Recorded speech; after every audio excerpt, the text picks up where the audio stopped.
হ্যাঁ, নমস্কার বন্ধুরা। আপনারা কেমন আছেন? আমি ভালো আছি। আমি এখন একটি জাম্বুরা মেখে দেখাবো আপনাদের সাথে।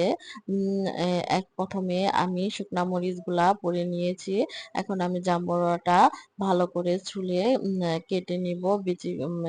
রোয়াগুলা মানে জাম্বুরার ভিতরে যে এগুলা রোয়াগুলা ওগুলা আমি আলাদা করে নিব। এই ফলটা অনেকে খেতে চায় না। অনেকের কাছে তিতা লাগে, কিন্তু এভাবে মেখে খেলে কিন্তু একদমই তিতা লাগবে না। আপনারা নিঃসন্দেহে খেতে পারেন। আর জাম্বুরা এখনকার সময়ে সিজনাল ফুড, ভিটামিন সি, এই ফলটা খেলে শরীরের জন্য খুব ভালো একটি ফল। আপনারা খেয়ে দেখতে পারেন। আর এই ফলটিতে ফলমাইটি অনেক কম, মানে নাই বললেই চলে। তো আপনারা খাবেন।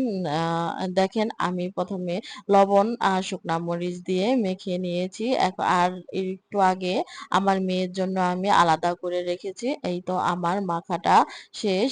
এখন আমি উম উম খেয়ে নিব।